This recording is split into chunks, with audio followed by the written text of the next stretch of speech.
ছেলের যেদিনকে স্কুল থাকে সকালবেলা আমার মানে তাড়াহুড়ো বেঁধে যায়। আজকেও সকালে সেম ঘরের কাজ করব না এই রান্নাঘরে আসবো, ভাত বসাবো না ভাত মেখে দেবো, এই ভাবছি। মানে সকাল থেকে তাড়াহুড়ো তাড়াহুড়ো করে কাজ করছি, আর এই বিড়ালটা আমার পায়ের মধ্যে চলে আসছে, বারবার চাপা খেয়ে যাচ্ছে। কি করব, আমার দেখো সকালবেলা দৌড়োদৌড়ি করে কাজ করতে হয়, সকালবেলা ব্যস্তই থাকি আমি। আর ছেলে স্কুলে গেলে এইগুলো মানে রান্নাঘরের কাজটা বেশি আগে থাকে। রান্নাঘরে যা এঁঠো বাসন কোসন ছিল সেগুলো নামানো, গামলায় সব মানে উবুর করা। মাসি এখনও আসেনি কাজে, বাসনও মাজা হয়নি। কালকে ডাল রান্না করেছিলাম, মুগ ডাল সেদ্ধ করেছিলাম এই প্রেশার কুকারে। এবার ওটা এঁঠো ছিল, আজকে আবার সেই কুকারটা মেজে নিয়ে তারপরে রান্না বসিয়েছি, ওই জন্য আরও দেরি হয়ে গেছে। এখন বাজে 10:30। বাবাই একদম স্নান করে রেডি হয়ে ইউনিফর্ম পরে চলে এসেছে। পুরোপুরি ইউনিফর্ম এখনও পরেনি, জুতো মোজা টোজা এগুলো টাই তারপরে বেল্ট এগুলো পরা বাকি রয়েছে, জাস্ট জামা প্যান্টটা পরে এসছে। আমি এখানে ভাত নামিয়ে দিলাম, আলু সেদ্ধটা আর আলাদা করে এমনি মাখিও না, যদি ওর বাবা খায় তাহলে মেখে দিই আলাদা, তাছাড়া বাবাইকে ভাতের সাথেই চটকে মেখে দিই, ঘিটি দিয়ে একদম হাতা দিয়ে একদম মানে এমনভাবে মেখে দিই যে মুখের মধ্যে দেবে আর চেবানোর দরকার হবে না, গিললেই হয়ে যাবে। ছোটোবেলার থেকে এই অভ্যাসটা ওর, এইভাবে ফেনা ভাত খাওয়া, ওই জন্য এটা ভালোও বাসে ও। তা মেখে ওকে দিয়ে দিলাম, আর বিড়ালটাকে ভাবছিলাম কি এই ভাত কি দেবো একবার। তারপরে বাবাই বলছে না মা ও খাবে না, মানে ও কি বলো তো, মাছ মাংস ছাড়া বা মানে ভালো কিছু মাছের গন্ধ পেলেই একমাত্র দেখেছি ভাত খায়, তাছাড়া ডিম ডিম দিয়ে ভাত দিলেও ডিমটা খেয়ে নেয়, ভাতটা খায় না, নষ্ট করে দেয়। তাই আমি ঘি ভাতটা ওকে দিলাম না, ঘি দিয়ে শুনেছি ঘি জিনিসটা নাকি কুকুর বেড়ালকে দিতেও নেই, তা দিইনি। তা ওকে বিস্কুট দিয়েছিলাম দুটো, তাই খাচ্ছিল। আর আমার পায়ে পায়ে দেখো ঘুরেই যাচ্ছে, সব সময় এরম করবে। কারোর বাড়িতে এরম বিড়াল আমি তো দেখিনি, সারাদিন ম্যাও ম্যাও করে আর পায়ে পায়ে ঘোরে। হ্যাঁ দেখেছি আমার কাকিমার বাড়িতে ওটা বিড়াল আছে, চুপচাপ এক জায়গায় বসে আছে, নিজের মতো নিজে খেলে, এত তো বাহানা করে না, আর এত পায়ে পায়েও মানুষের ঘোরে না। কাজের সময় খুব বিরক্ত লাগে জানো তো। আর দেখো স্কুটির তলায় গিয়ে চাকার মধ্যে থাকছে, যদি স্কুটি বের করার সময় চাকাতে চাপা পড়ে যায় কি হবে।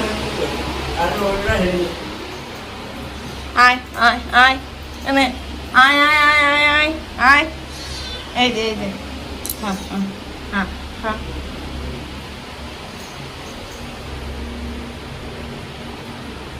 খা, আবার চলে আসছিস কেন? আয় খা, খা খা, হ্যাঁ দেখো। চা করে রেখেছি আজকে আমি ভাত বানানোর আগেই, কিন্তু খাওয়ার সময় পাইনি, দেখলাম একদম ঠান্ডা হয়ে গেছিলো, আবার গরম করলাম, গরম করে এই এখন চা খেতে বসবো। বাবাই ভাত খেয়ে চলে গেল, আজকে অনেকে তো গেল ওদের সাথে, তো দেরি হয়ে গেছে আজকে, প্রায় 11:30 না 10:40 বাড়ির থেকে বেরোলো। তো আশা করছি স্কুলে ঢুকে যেতে পারবে। তো খেয়ে গেল, টেবিলটা এঁঠো ছিল সেটা মুছলাম, আমিও চা খেয়েছিলাম বসে, সেসব মানে পুরো পরিষ্কার পরিচ্ছন্ন করলাম। জলের বোতলগুলো ভরেছি, 2-1টা বোতল ভরা বাকিও রয়েছে। 12টা বাজলে জল আনতে যেতে হবে, এখন তো সবে 11টা 11:15 বাজে, ওরা বেরোলো এখন এই টাইমে। 12টা বাজলে জল আনবো, তারপরে রান্না বসাবো। হ্যাঁ আজকে না রান্নার ছুটি আছে আমার, কালকে তোমাদের বলছিলাম না সব মাছ টাছ ডাল যা রান্না করেছি সব থাকবে ফ্রিজে রেখে দেবো, কালকে রাতে আমি খাইনি, বাবাই খায়নি, তো সব খাবার দাবার অনেক রয়ে গেছে, ঠিক আছে। এবার ওই জন্য আজকে আমার কিচ্ছু রান্না করা লাগবে না, দুপুরবেলা তো হয়ে যাবেই, হয়ে গিয়েও হয়তো রাত অবধি থাকবে কিনা বলতে পারছি না, রাতেও থাকবে, 4 পিস মাছ রয়েছে। তো এখানে আমি একটু ঘরদোর গোছাতে আসলাম, মাসিও চলে এসছে, বাসনটা নিয়ে গেছে কলে মাজতে। আর কালকে সে মুদিখানার মালপত্র গুছিয়েছিলাম, ব্যাগটা ওখানেই রাখা রয়েছে, ব্যাগটা গোছানো হয়নি। এই জানলার পাশের জায়গাটা না, এই বক্স টক্সে না, এগুলো সব ওই পিয়ার প্রোডাক্টের বক্স, তো এইগুলো মানে রাখার আর কোথাও জায়গা পাচ্ছি না, ওখানেই রাখা রয়েছে, কয়েকটা খাটের তলায় রয়েছে, বাবার ঘরে খাটের তলায় কয়েকটা রাখি, খাটের তলাটা জাম হয়ে যায় বলে এখানেই রেখেছি। এক কাজ করা যায়, এই বাথরুমের ওপরে যে কি বলে এটাকে, লফট বলে নাকি, ওই লফটের মধ্যে রাখা যেতে পারে, কিন্তু আমি তো হাত পাই না, ওটা কেউ আর কি রেখে দিলে তাহলে হবে, তা না হলে হয় না। আর আমাদের বাড়িতে কেউ রাখার লোকও নেই আমি ছাড়া, জুতো সেলাই থেকে চণ্ডীপাঠ বাড়ির সবই আমার করতে হয়, আর কেউ তো করে না দেখেইছো। তো যাই হোক এখন চলে আসলাম, জানলাগুলো খুলে দিয়ে এখন বিছানা ঝাড়বো। জানলা খুলতেও ভয় লাগে জানো তো, বাড়ির আশেপাশে সাপ কোপের মানে উৎপাত, মানে দাঁড়ার সাপটাই থাকে বেশি, হেলে সাপ দাঁড়ার সাপ এগুলোই, বিষাক্ত সাপ থাকে না, তবুও ওই বড় বড় সাইজের একটা সাপ দেখলে যেন মানে গায়ের লোম খাড়া হয়ে যায়, ভয় লাগে। আগে তো প্রথম প্রথম আমার খুবই ভয় লাগতো, কিন্তু এখন দেখে দেখে অভ্যস্ত হয়ে গেছি বলে তাই আর কি মেনে নিতে হবে, ওইভাবেই চলতে হবে। সাপ মানুষ সব একসাথেই বাস করছি। আর এই যে বিড়ালটা আমার পায়ে পায়ে পায়ে পায়ে পায়ে ঘুরেই যাবে। দেখো এইভাবে আমি পুরো অন্যমনস্কভাবে কাজ করছি। এবার হঠাৎ করে যদি আমার পায়ের তলায় চলে আসে, পুরো চাপা খেয়ে যায় না, চাপা খেয়েও যায়, কি করব, আমার মানে হয় না, এভাবে দেখে শুনে কাজ করতে পারি না। আমার ভালোও লাগে মাঝে মাঝে, জানো তো, কেউ তো অন্তত পায়ে পায়ে ঘুরছে, কাছে কাছে ঘুরছে, ম্যাও ম্যাও করে ডাকছে আমার অ্যাটেনশন পাওয়ার জন্য। এই যুগের মানুষ তো স্বার্থ ছাড়া কেউই কারণ না, তাই না? ও একটা নির্বল প্রাণী, তাও তো আমার পেছন পেছন ঘুরছে। যাই হোক, আমি দেখো সমস্ত কাজকর্ম মিটিয়ে স্নান করে নিয়েছি। কাচাকুচি করব না, কারণ সকাল থেকে মেঘলা ওয়েদার, ঝিরিঝিরি বৃষ্টি দু এক ফোঁটা পড়েওছে। এখন আবার ওই যে বৃষ্টিটা নেই, কিন্তু মেঘলা রয়েছে। কালকের যেই নাইটিগুলো কালকে আমি কিচ্ছু ধুইনি, সকালবেলা আজকে ধুয়ে মেলে দিয়েছিলাম। গামছাগুলো পর্যন্ত ধুয়ে মেলেছি, তাই শুকোতে পারছি না। তার জামা কাপড় কাচার তো কোনো প্রশ্নই ওঠে না, রয়েছে এক গামলা মতন হয়ে গেছে।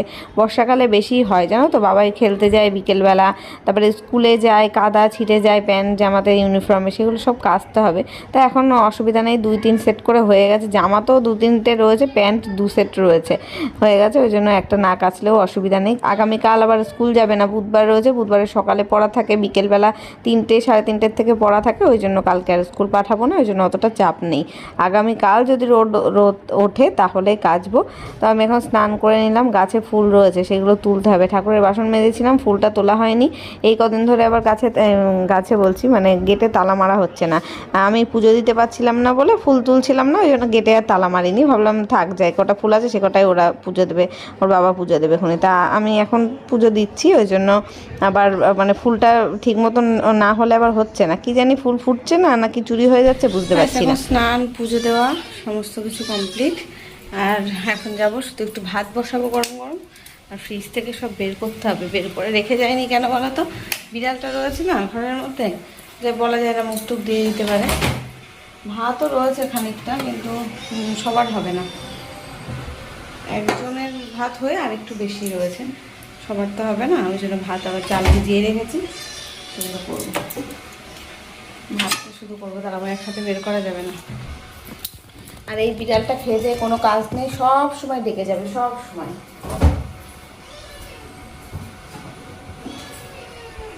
খাবার দাবার সব ফোটাতে হবে, জাল দিতে হবে।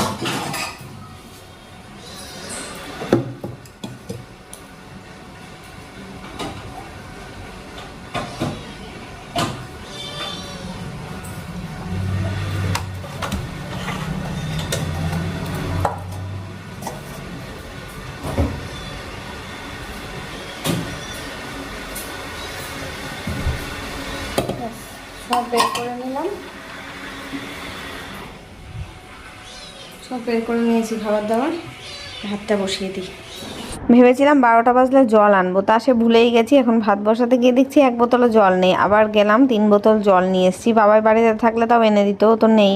কালকে যখন বাড়িতে ছিল আমি ওকে বলেছিলাম যে বাবাই জলটা এনে রাখ, নইলে কিন্তু আগামীকাল আমার সমস্যা হবে। ও বললো কি সকালবেলা আমি গিয়ে এনে দেবো খুনি। আর সকাল তো সকাল, এখন সকাল গড়িয়ে দুপুর হয়ে গেছে, ও তো নিজেও ভুলে গেছে আর আমিও ভুলে গেছি যে সকালবেলা বলবো। 3 বেলা করে জল আসে আমাদের বাড়িতে এখানে, তা সকালবেলা আর আনা হয় না, দুপুর টাইমটায় আনা হয় জলটা। যাই হোক, নিয়ে আসলাম। দুপুরে না ভিড় হয়, ওই জন্য যেতে চাই না আমি, তা ফাঁকাই ছিল, নিয়ে আসলাম।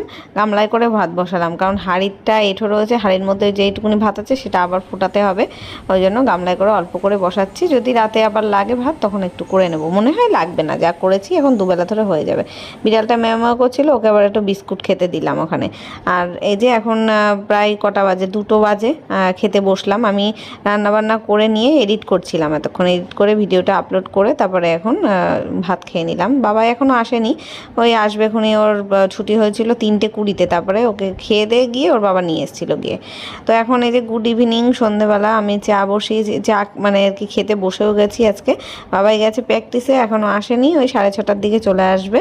ও আসলে দেখি ও কি খায়। ঘরে দুধ নেই, আনতে দিতে হবে, দুধ নেই, ডিম নেই ঘরে। সব ওকে বলবো, আসলে টাকা দেবো, বলবো দোকান থেকে নিয়ে আয়, তারপরে আমি ফুটিয়ে দিচ্ছি, তাই খাবি খুনি।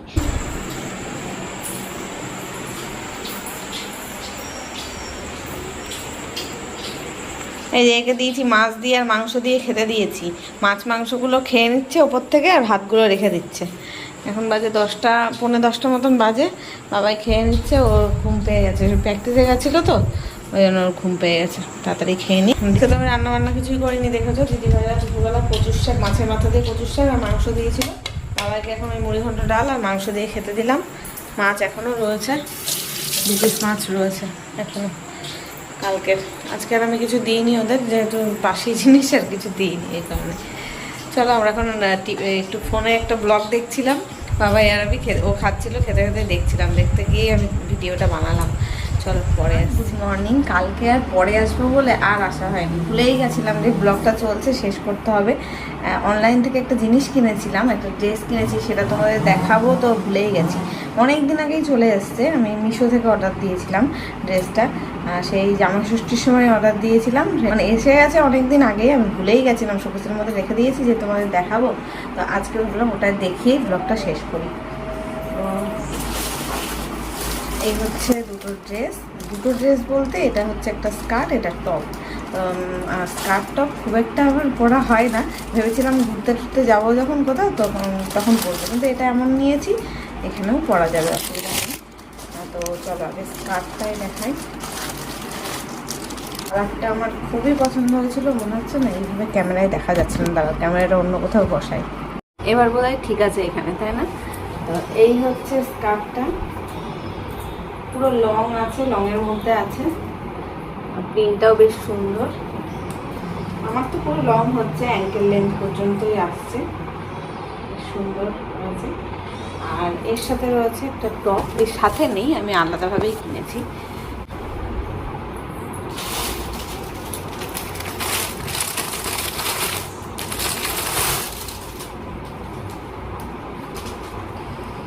তো এই হচ্ছে টপটা ফুলি কোয়ার্টার স্লিভস রয়েছে। এই হচ্ছে সামনের ডিজাইনটা, ক্রপ টপ। এটা মনে হলো হোয়াইট টপ, তো এই কালারের সাথে খুব সুন্দর যাবে। দেখো শুরু করে দিয়েছে আমাদের মিনি ফিরলাম। এই হচ্ছে স্কার্ট, এই টপ কেমন লাগছে কমেন্টে জানিও, অবশ্য পরে দেখাতে পারছি না এখন, দেখি কোনো স্পেশাল একটা অকেশানে এটা পরবো নিশ্চয়ই, অবশ্যই পরলে তো তোমাদের সাথে শেয়ার করবোই। তো চলো এই দুটো ড্রেস কেমন হচ্ছে বলো, আর যদি কারো লিঙ্ক লাগে আমাকে বলো, আমি কমেন্টে দিয়ে দেবো, ঠিক আছে? তো দেখি এখন কবে পরা যায় এটা। এমনি ট্রায়াল দেওয়ার সময় আমি একবার যখন এসেছিলো এরা, তখন একবার মানে পরে ফটো তুলেছিলাম, সেই ফটোটা এখানে আমি অ্যাড করে দেবো, ওখানে তোমরা দেখে নিও কেমন লাগছিলো। তো চলো ভিডিওটা আজকে এখানেই শেষ করছি। পরের দিন সকাল, এখন বুঝতেই পারছো প্রচুর কাজ পড়ে আছে আমার হাতে এখন। চলো দেখা হচ্ছে আগামীকাল নতুন ব্লগের সাথে, আজকের মতো